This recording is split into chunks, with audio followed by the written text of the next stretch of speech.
that goal in the industry. I'd hit that goal. I was, training guys. I was making money. We just bought a house, right? I was like, um, I had every temptation to say, well, man, I learned about this fee only deal, and this is the way that I recommend my mom go. And so, I had conflict behind, hey, I wanted to run my own business too, and I wanted to do it the way I wanted to do it. But the economics of it said, Philip, to do this, you lose a bunch of like in the insurance business, you get renewals, which is like recurring money for people paying premiums. And so I knew I was going to lose a bunch of that, and I was going to lose the 400 clients that were on the books that were going to buy more insurance in the future, right? Which was, crazy number. I don't even think about it because it's kind of sickening. But I said, man, this is the right thing to do, and so I left and went back to, quote unquote, being broke, relative to when I first started, because I was really broke when I first started. But I did that because I'm a businessman first, right? So I like investing, I like money, but I'm a business guy, and I realized, wait a minute. So we got the internet where I can scale my message, and I can, in a 5 to 10 year period of time, have as much brand equity as an Edward Jones or a Morgan Stanley in my market. Secondarily, once everybody understands the difference between an advisor who sells products and an advisor who is objective and sells a service for a fee, it's night and day. I've never presented anybody. Well, let me not say never. I have never had anybody understand the two options and not pick the fee only advisor. You know what I mean? Yeah. And so I figure in 5 years, once the whole market, my market that I want to have in DFW, once they understand it too, I'm going to eliminate a whole lot of advisors. It's already starting. And so from a business standpoint, that's another reason why I'm getting out there, because I'm like, hey, once they know the difference, they're going to be like, man, Philip's been preaching that fee only stuff for 5 years, and I'm going to get a disproportionate amount of the upside from that, because there's no guys with my experience that are willing to go. There's the guys with 30 years, that they're on their way out, and then there's the young guys who don't know what they're doing. But the guys that got 10, 12, 15 years in, and they're all of them are doing some sort of form of commission, whether it's some commission, some fee, but they're afraid to leave and go on their own. And so I'm in a league of my own. They'll have to quit and go back to the same thing, and it gets harder the more money you make. So it's my secret plan of domination. I'm going to dominate 5 years because I'm the only one preaching it on the internet where I am in my market. That's what attracted me to you, though, man, because I like your approach and how you're doing things. You're not trying to gouge people. You're leveraging the internet. You're leveraging social media for your benefit, but also you're doing it for a great cause because you truly care about people. You just happen to be a financial planner. You dig what I'm saying? So that's the thing about it, man. Those are the kind of people that I really resonate with, though, man, because they're great people besides the business. Take the business out of it. So, therefore, you're going to really expand and do well in your business because you have the integrity. Because we talk about what's allowed and what's ethical. A lot of stuff in business is allowed, but is it ethical and moral? Right? So a lot of times, especially when we're dealing with sales, forget the ethics. I got to get paid. Right? And that happens very too often, man. And honestly, though, man, it happens too much to our people, brother. People that look just like you and me, because hope is for sale. Hope has been for sale. And we will pay a premium price for some raggedy hope. And there's a lot of people out here more than happy to juice you on this hope that you want. Yep. You're right, man. And that's, and my goal too, man, is so many people and that I talk to, in our community and not in our community, consider business bad, man. I think I really dislike that, man. People, cause think, and this, man, think of the best business people that the people, and I'm talking about the people that built something, right? The business people that built something. I mean, almost all of them are really good people. You know what I mean? Yeah. Because you can't be a truly successful businessman where you build it without being a giver. Understanding that principle, I think the ones that give business people a bad name are the ones that lied, cheated, or inherited. And not everybody who inherits money is a cheater. But I'm just saying, it's a difference between somebody who built it and earned it on merit, and then somebody who didn't earn it and took it, inherited it. You don't have to have the character to inherit it or cheat or lie your way to it. You know what I mean? Yes, sir. Yes, sir. You can't sleep at night doing that, right? If you have that integrity, man, I think, man, this economy, man, is being set up right now for the people that are good business people, right? Have integrity, actually call people back, actually appreciate great customer service and value every single customer, man. I think those people that think that way, well, I mean, freaking excel out here in this business, man. And the reason why I say that, man, because I deal with it myself. I get realtor referrals coming to me because they had loan officers that treated their people like crap, that only treated them just like a paycheck, right? And they didn't look at them as an individual. So say if you do apply and your credit is not where it needs to be, guess what? Eventually it will be if you're going to talk to me, because I'm going to credit educate you, right? So then that sense of loyalty and commitment is already there, rather than just kicking you out the door because I can't immediately benefit from you. Even when you have a conversation with people that have finances and issues, when they talk, man, I only got a couple of dollars in the bank, Phillip. I only can do this. I only can do that. And then that's when you throw out those apps. Well, if you here, you can do this. So you have a buffet, if you will, of options for the people, and it's not a one size fits all. But as a business owner, you can do that though, man. So you leverage your experience to benefit the people, brother, and that's beautiful, man. Hey, man, I appreciate it. I'm glad. And I see you doing that too, man. So I appreciate you.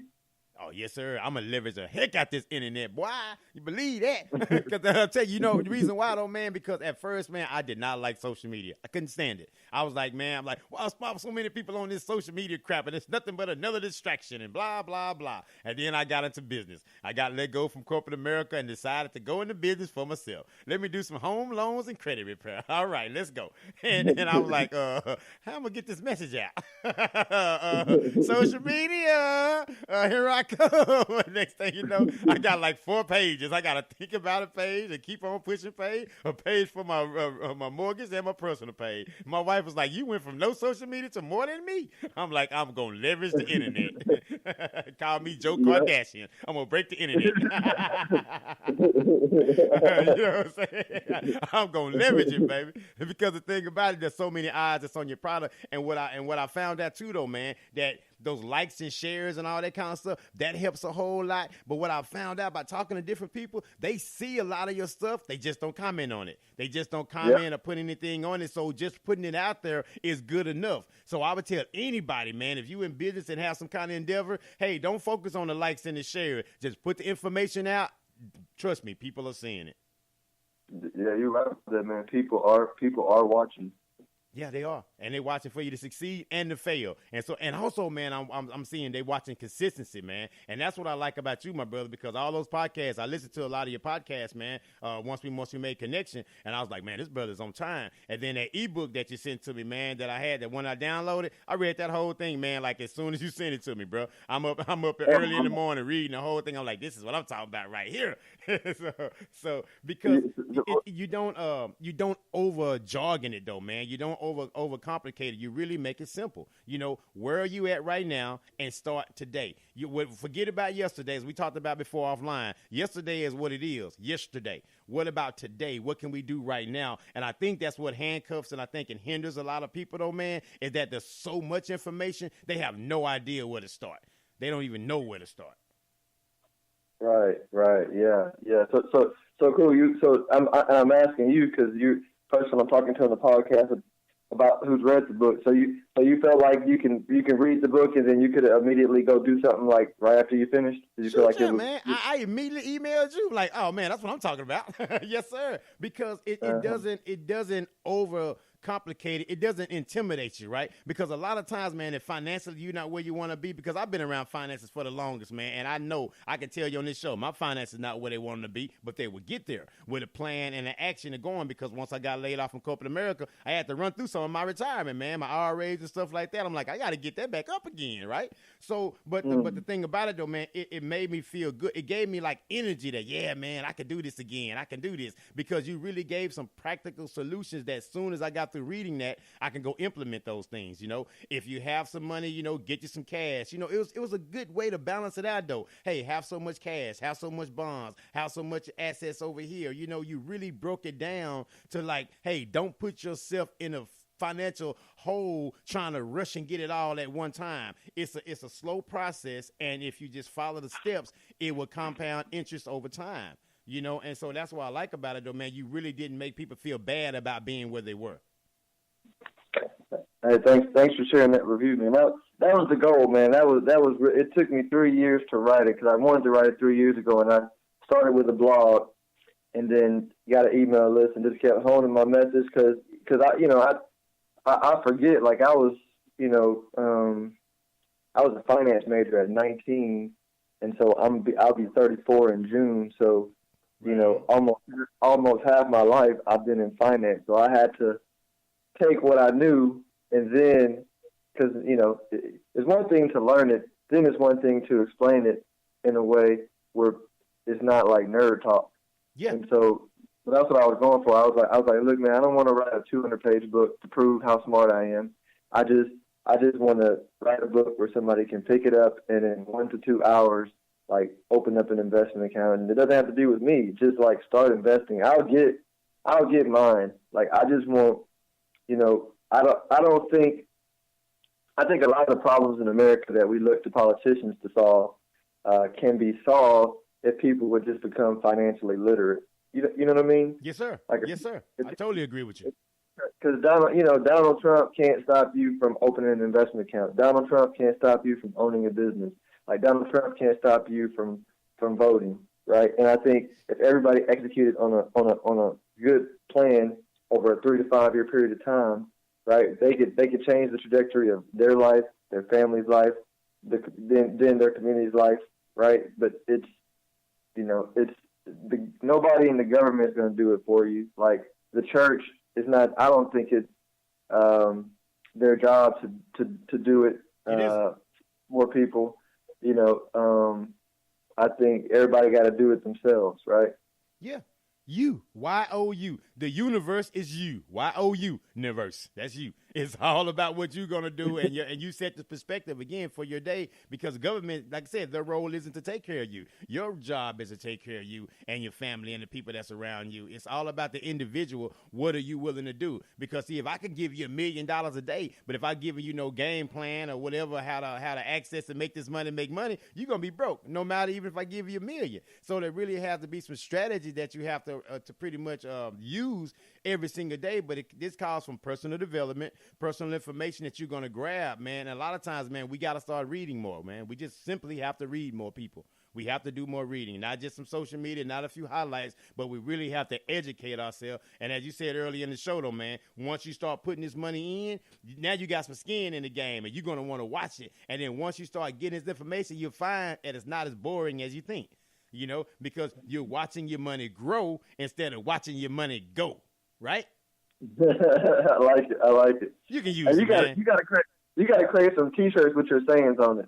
I know, right? I have a bunch of sayings, man. My wife and I were thinking about doing that, though, man. I got to get one of those T-shirt machines, man. And I'm definitely going to do some series and stuff like that. I got to get one of those machines, but I got to get my weight up, man. Commission work, baby. Commission work. You know how it go. I got to get my weight up right now. I think my account got $3 in it. No, I'm just playing. But really, though, man, like I said, I definitely want to do something like that as well, though, man, because I like saying a lot of different things, and they just come to me, man. And I really appreciate just the wisdom that God gives to me, and just to really come up with some of these things. That's really funny little sayings, but at the same time, they're true as well. Yes, sir. Yeah, man, we have to do that, though, man. Hey, what's your opinion on Fidelity, man? I like dealing with them because they offer a lot of information as well. Yeah, so I'm Fidelity is cool. Like, Fidelity is more from just the money management company to really a broker like Charles Schwab, low cost broker.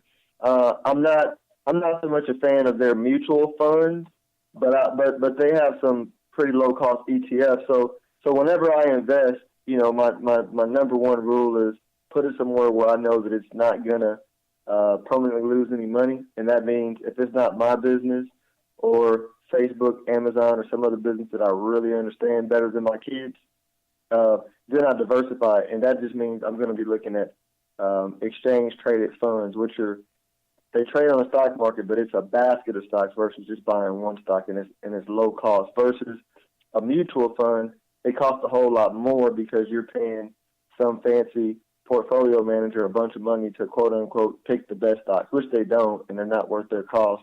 And so I'm not a fan of their mutual funds. They're too expensive. They don't provide any value. Very I'm true.